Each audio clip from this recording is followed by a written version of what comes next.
Audio Jungle.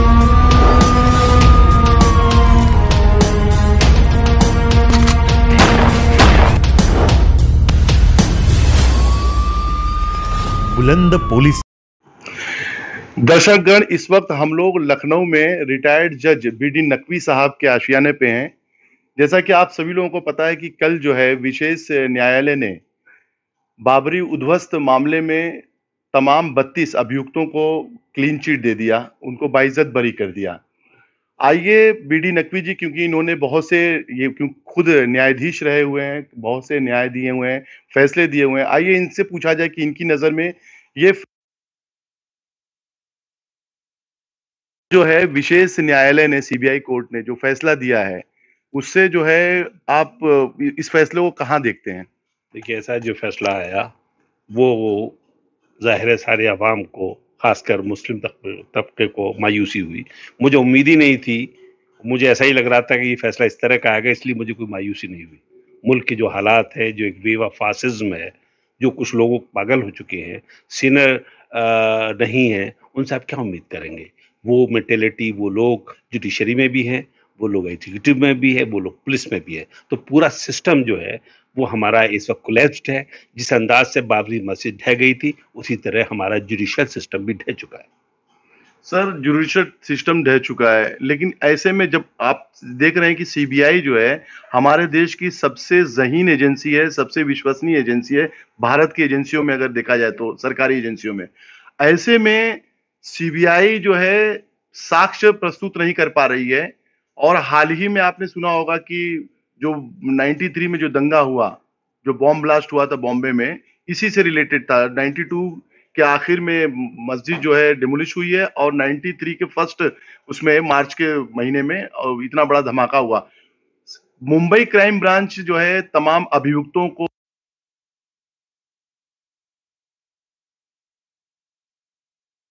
उनको जो भी पीड़ित है उनको न्याय मिल जाता है। ऐसी उसमें सीबीआई जो है क्राइम ब्रांच मुंबई से भी मतलब साक्ष्य जुटाने में असक्षम नजर आ रही है आपको? देखिए, ऐसा है, सीबीआई सेंट्रल गवर्नमेंट के ईमा पे काम करती है। सीबीआई इस वक्त तोता है, पैरट है।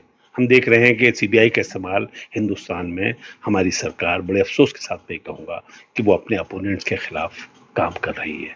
चाहे हम महाराष्ट्र के अंदर जो हाल हो रहा है, जो एक मामूली एक सुसाइड केस था, उसके बारे में हम देख रहे हैं, वो पॉलिटिकल अपोनेंट के खिलाफ इस्तेमाल हो रहा है। और जिस अंदाज सीबीआई डायरेक्टर को पिछले दिनों हटाया गया था, 2 साल हो गए उसको, उस वाक़े को, उससे समझ लीजिए आप कि रातों रात रात के 2 बजे उनको हटाया गया, उनको चार्ज दे लिया गया। तो आप ऐसी सीबीआई पे कौन बिलीव करेगा? और कोर्ट ने जो कमेंट किया है, मुझे तो बड़ा मज़ाक़-खेज़ लगता है कि एविडेंस नहीं थी। एक्यूज़ चिल्ला कर कह रहे हैं कि हमने तोड़ी। हमने, मुझे याद है 92 में जब ये वाक़या हो रहा था, तो उस पे सारे वीडियोज़ हैं टीवी पे, वो लोग एल के अडवाणी और पूरी टीम, उमा भारती जी, हमारे जितने महान नेता हैं जो आज छूटे हैं, वो सब खुशियाँ मना रहे थे, उनको फोटोग्राफ हैं, सारी फ़िल्म है। मैं नहीं मानता कि सीबीआई ने इस केस में कोई कमी की, बल्कि मैं इसमें ये मानता हूँ कि जुडिशियल डिसऑनेस्टी की एक अच्छी मिसाल इन लोगों ने पेश की है और सारी दुनिया में हमारे जुडिशियल सिस्टम को बदनाम कर दिया। हमें ऐसी उम्मीद नहीं थी कि इस तरह अंदाज से न्याय होगा। 28 साल के बाद, 28 साल तक कोर्ट क्या कर रहा था? कौन सी एविडेंस ले रहा था? 28 साल एक बड़ा पीरियड होता है। लोगों के कुछ न कुछ जख्म भर जाते, लेकिन जख्म तो हरे हो गए। एक तो बाबरी मस्जिद का जाना जो भी हुआ, उसमें लोगों ने एक्सेप्ट किया, उस जजमेंट को विद ग्रेस एक्सेप्ट किया। मैं भी उस टीम का हिस्सा था जो ये कहती थी कि बाबरी मस्जिद की जगह को दे दो हमारे हिंदू भाइयों को, ताकि इस मुल्क के अंदर कम्युनल हार्मनी हो और मोहब्बत जागे। लेकिन अफसोस की बात यह है कि हमारे लोअर कोर्ट ने भी इंसाफ नहीं किया। सर, ऐसे में जब इस तरह का निर्णय आया है, तो पीड़ित पक्ष को इसमें लीगल एक्शन क्या लेना चाहिए? क्योंकि आप न्यायाधीश हैं, इसमें क्या होना चाहिए? पीड़ित पक्ष कहाँ जाए? चाहे मुस्लिम पर्सनल लॉ बोर्ड हो या जो भी दानिश्वर लोग हो, इसमें जो भी लोग जुड़े थे, उन लोग जो डिसअपॉइंटेड हैं, जो लोग जो है असंतुष्ट हैं इस फैसले से, उनको लीगल क्या राय लेनी चाहिए, क्या पहल करनी चाहिए? देखिए, ऐसा है कि सबसे पहले तो स्टेट को अपील करनी चाहिए कि स्टेट अपील का प्रोविजन है सीआरपीसी में। दूसरा ये है कि सीबीआई को भी अपील करने का अधिकार है, उसको हायर कोर्ट में वो जा सकते हैं। इसके अलावा फिर तीसरे नंबर पर आता है जो बाबरी एक्शन कमेटी के लोग हैं, जो लोग अफेक्टेड है, पब्लिक इंटरेस्ट में इसके खिलाफ अपील पेश कर सकते हैं हायर कोर्ट में। ये सारे ऑप्शंस हैं, लेकिन ज़ाहिर है ऑप्शंस इस्तेमाल करने चाहिए सबको, उसमें कोई ऐसी बात नहीं है, क्योंकि जुडिशियल ऑर्गन में हमारी कुछ लोग बहुत अच्छे हैं। अभी हमने देखा है डॉक्टर कबीर खान केस में रिलीफ मिली नहीं मिली, और हमारे chief justice Allahabad high court ने पेश किया। हमने देखा कि बॉम्बे हाई कोर्ट ने तबलीगी के बारे में क्या फैसला किया, और कई हाई कोर्ट्स ने ऐसे फैसले किए जिससे लगता है कि नहीं, एक उम्मीद खत्म होती है, फिर उम्मीद एक जाग जाती है। तो सिस्टम पूरा खराब नहीं है, लेकिन उसके अंदर मेजोरिटी खराब है, इसमें मुझे कहने में कोई तकल्लुफ नहीं। सर प्रदेश का मुखिया मुख्यमंत्री जो है सभी धर्म जात और प्रांत के लोगों का नेतृत्व करता है। ऐसे में योगी जी जो उत्तर प्रदेश के मुख्यमंत्री हैं, खुशी जाहिर किया उन्होंने इस फैसले को लेके, और एक बड़ा तबका माइनॉरिटी का जो पूरी तरह से जो है इसमें आप कहिए कि दुखी है। ऐसे में उनका ये खुशी मनाना कहाँ तक आप जायज़ समझते हैं? क्योंकि वो एक आधिकारिक पद पे बैठे हैं, मुख्यमंत्री हैं राज्य के। देखिए, हमारे मुख्यमंत्री ने शपथ ली है संविधान की, जी, लेकिन हमारे माननीय मुख्यमंत्री भूल जाते हैं कि वो एक महंत नहीं है, बल्कि मुख्यमंत्री भी है। जी। मैंने कई बार टीवी पे कहा है कि उनको एक फैसला करना चाहिए कि उन्हें मुख्यमंत्री बने रहना है या महंत बने रहना है। अगर वो महंत बने रहें तो उन पे शायद ये बातें वो शोभा देंगी, लेकिन जहाँ संविधान की शपथ है, वहाँ ये बातें भी शोभा नहीं देती। मैं समझता हूँ कि वो अपने इस तरह के बयानों पे पुनर्विचार करेंगे और करना चाहिए। सर कल के फैसले के बाद बहुत से भारतीय जनता पार्टी, बजरंग दल, विश्व हिंदू परिषद और इस तरह की संगठन के शीर्ष नेता जो है सोशल मीडिया पे उनके वीडियो वायरल हो रहे हैं कि खुशियां मना रहे हैं और वो ये कह रहे हैं कि हमने ये किया। तो इसमें जो संबंधित न्यायालय है, क्या दखल लेके उन ऐसे अभियुक्तों के ऊपर फिर से उनको जो कटघरे में नहीं खड़ा कर सकता है? देखिए, ऐसा है कि अब वो कोर्ट जो फैसला दे चुका, अब वो इसमें कुछ नहीं कर सकता। मैं वो जी, जी, वो बिल्कुल नहीं कर सकता, लेकिन हायर कोर्ट, जी, हमारा honourable supreme court, high court जो है, अब उसके हाथ में होगा कि वो किस तरह का एक्शन ले। जी। ऐसे लोगों पे कंटेम्प्ट का कोई नोटिस दे, जो भी एक्शन हो वो लेगा। वो अब कोर्ट जो है वो अब कुछ नहीं कर सकता, क्योंकि वो एक फैसला दे चुका। और जो लोग कह रहे हैं तब एविडेंस में नहीं देखा उस कोर्ट ने, तो अब वो कंटेम्प्ट, उस कोर्ट से आप उम्मीद करेंगे जिसने सारी एविडेंस को माना ही ना हो, जिसने सीबीआई के सारे एविडेंस को रिजेक्ट कर दिया हो, जिसका जो एविडेंस सारे मुल्क के सामने हो, उस कोर्ट से आप उम्मीद करेंगे कि वो उन लोगों के खिलाफ कंटेम्प्ट चलाएगा। सर आप देख रहे हैं कि जैसे कि इससे पहले बाबरी मस्जिद का जो मामला था, उस मामले में कोर्ट के जो सुप्रीम कोर्ट के मुख्य न्यायाधीश हैं, उनके रिटायरमेंट के दिन ही उन्होंने फैसला दिया और दूसरे दिन से उनको राज्यसभा का जो है सांसद नियुक्त कर दिया गया, और ये भी जो है रिटायरमेंट के दिन ही फैसला देके गए। तो इससे आप क्या असमंजस लोगों में फैल रहा है कि एक न्यायाधीश जो है ऐसे वक्त क्यों न्याय दे के चला जा रहा है कि दूसरे न्यायाधीशों का सामना ना करना पड़े? देखिए, हिंदुस्तान में जो लोग सरकारी नौकरी करते हैं, वो ये सोचते हैं कि मरते दम तक वो ऑफिस में रहें। वो बगैर ऑफिस के मरना नहीं चाहते।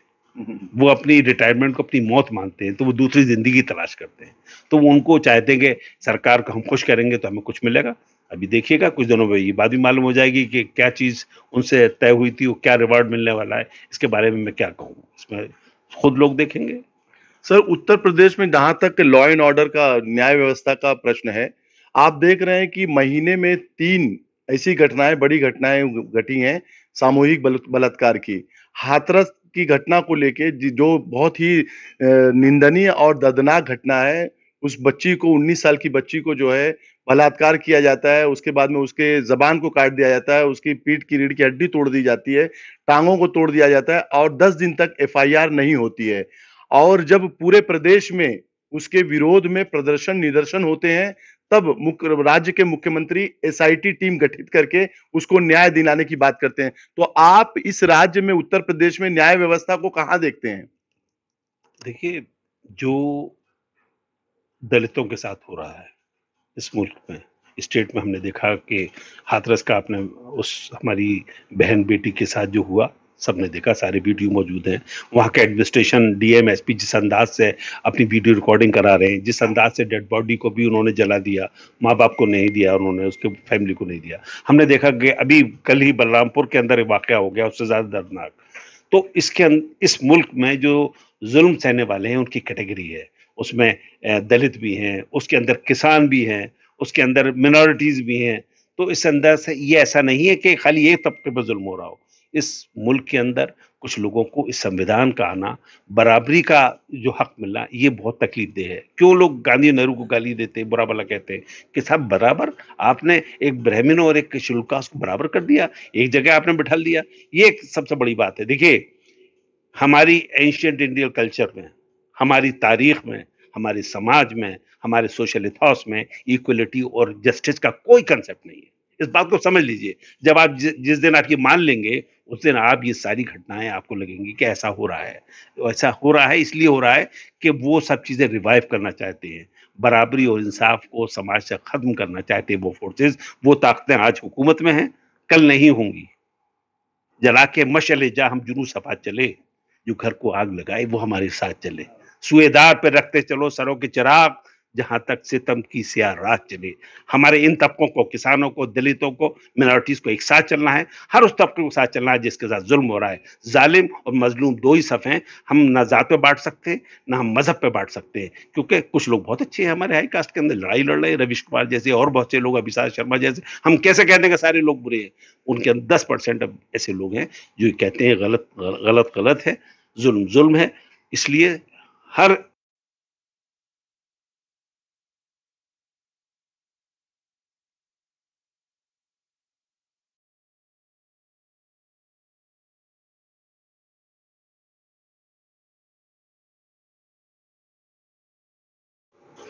जैसा कि आपने देखा कि वरिष्ठ जज जो रिटायर्ड जस्टिस हैं बीडी नकवी जी ने बड़ी बेबाकी से मौजूदा हालात के ऊपर और कानून व्यवस्था के ऊपर जो है जिस तरह से बेबाकी से उन्होंने तमाम प्रश्नों के जवाब दिए, वो काबिले कबूल था। मैं सैयद गुलाम हुसैन सरफराज जाहिद के साथ जैसा कि आपने देखा कि वरिष्ठ जज जो रिटायर्ड जस्टिस हैं बीडी नकवी जी ने बड़ी बेबाकी से मौजूदा हालात के ऊपर और कानून व्यवस्था के ऊपर जो है जिस तरह से बेबाकी से उन्होंने तमाम प्रश्नों के जवाब दिए, वो काबिले कबूल था। मैं सैयद गुलाम हुसैन सरफराज जाहिद के साथ लखनऊ से बुलंद पुलिस टाइम्स के लिए।